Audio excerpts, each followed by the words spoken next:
কলকাতার বুকে এক টুকরো রঘু ডাকাতের ডেরা। আর এই ডেরা কোথায় হয়েছে, কিভাবে আসবে, সেই সমস্ত তথ্য আজকের এই ভিডিওতে ছোট্ট করে দেওয়া থাকবে।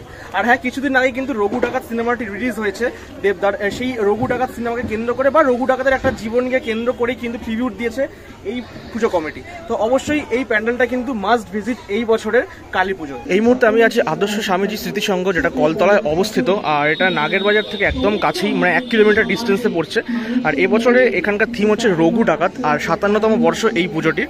অলরেডি আমি মণ্ডপের সামনে চলে এসেছি। এই হচ্ছে মণ্ডপের এন্ট্রেন্সটা। রঘু ডাকাত সিনেমাটা কিছুদিন আগে রিলিজ হয়েছিল দেবদার, তো সেই সিনেমাটাকে কেন্দ্র করে বা রঘু ডাকাতের জীবনীকে কেন্দ্র করে কিন্তু এই পুরো মণ্ডপটা গড়ে উঠেছে।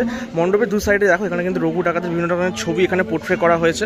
আর এখানেও দেখো সেই ছবিগুলো এখানে আছে দেওয়া। আর এছাড়া একটা বিশাল বড় যে খাড়া, সেই খাড়াটাও কিন্তু এখানে দেওয়া হয়েছে একদম ফ্রন্টে। তো এটা কিন্তু বেশ ইউনিক একটা থিম এবছর কালী পুজোর জন্য। আর আমরা সবাই জানি রঘু ডাকাত সিনেমাটাতে একটি কালী পুজোর স্পেশাল গান আছে, তো কালী মাকে নিয়ে সেই গানটাও কিন্তু এখানে পারফরমেন্স হবে, তোমাদেরকে সেটা দেখাবো একটু পরে। আর এটা দিয়ে এখন আমরা কিন্তু প্রবেশ করব।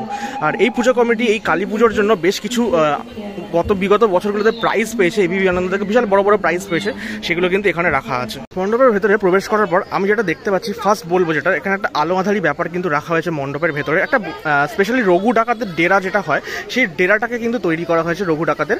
আর আগেকার দিনে সেই ডাকাতরা যুদ্ধে, মানে এখানে ডাকাতি করতে যাওয়ার আগে বিভিন্ন ধরনের পুজো করতো। তো এখানে বজরংবলীর এখানে একটা মূর্তি রাখা হয়েছে। এছাড়া এখানে দেখো একটা জায়গা তৈরি করা হয়েছে, যেখানে কিন্তু এই অস্ত্রশস্ত্রগুলো তৈরি করা হয় ডাকাতির জন্য, সেই জায়গাটা এখানে করা হয়েছে। এছাড়া ডাকাতে মানে বুঝতেই পারছো, এখানে কিন্তু সিন্দুকের মধ্যে প্রচুর গয়না জহরি আছে, সেই জিনিসটা কিন্তু এখানে দেখানো হয়েছে এই সিন্দুক করে। তো সেটা কিন্তু এখানে ফুটিয়ে তোলা হয়েছে। তো খুব সুন্দর একটা মানে থিমের কনসেপ্ট তারা রেখেছে। ছোট্টখাট্ট জায়গার মধ্যে একটা মোটামুটি সুন্দর একটা থিম আমি বলতেই পারি এই দমদমের এই পুজো কমিটি কিন্তু করেছেন। আর হ্যাঁ, এই পুজোটাতে রঘু ডাকাতের যে ডেরা তোমরা কিন্তু দেখতে পারবে। রঘু ডাকাত সিনেমায় একটা ঘোড়া ইউজ করা হয়েছিল, মানে রঘু ডাকাত দেবের গ্রুপের একটা ঘোড়া, সেই ঘোড়াটা কিন্তু এখানে অরিজিনালি আনা হয়েছে। এটা কিন্তু এখানে জিজ্ঞেস করলাম, তারাই কিন্তু জানালো এটা কিন্তু স্পেশালি সেই ঘোড়া, অরিজিনাল ঘোড়া কিন্তু আনা হয়েছে এবং সেই গ্রুপেরই একটি ঘোড়া। আর হ্যাঁ, এখানে কিন্তু পুরো জায়গাটা যদি দেখো, সেই রঘু ডাকাতের ডেরার মধ্যে যেমন মাটির কলসি হাঁড়ি সমস্ত কিছু, মানে রান্না করার জায়গাপত্র, সেগুলো কিন্তু এখানে রাখা হয়েছে। আর এই জায়গাটা যদি দেখো ভালো করে, এখানে ওই বিভিন্ন ধরনের যে ওই মানে হয় না, এই ধরনের যে অস্ত্রশস্ত্রগুলো নিয়ে ডাকাতি করতে যেত, সেই অস্ত্রশস্ত্রগুলো কিন্তু এখানে রাখা হয়েছে। আর এখানে শুধুমাত্র কালী প্রতিমা নয়, কালীর সাথে কিন্তু শিব ঠাকুরের একটা মূর্তিও কিন্তু আছে। মানে তখন কিন্তু সব ধরনের ঠাকুরকে কিন্তু পুজো করে কিন্তু ডাকাতি করতে যাওয়া হতো, সেটাই কিন্তু এখানে দেখানো হয়েছে।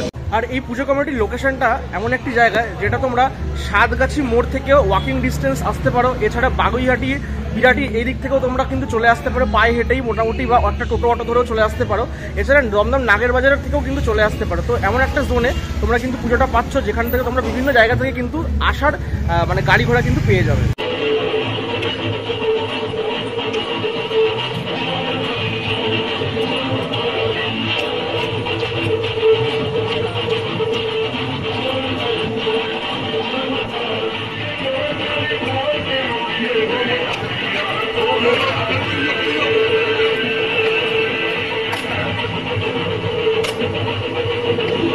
মণ্ডপের এই পাশটাতে এখানে দেখো রঘু ডাকাতের যে গল্প, যে ওই 19 শতকের বাংলার ব্রিটিশ উপনিবেশ শাসনের সময় সেই যে গল্পটা, মানে রঘু ডাকাত কখন এই নীলকর সাহেবদের ওপর অত্যাচারের যে বিরুদ্ধে লড়াই করেছিলেন, সেই জিনিসটা এখানে লেখা আছে। রঘু ডাকাতের ছবি এখানে দেওয়া আছে, একটা মোটামুটি কাল্পনিক ছবি বলতে পারো।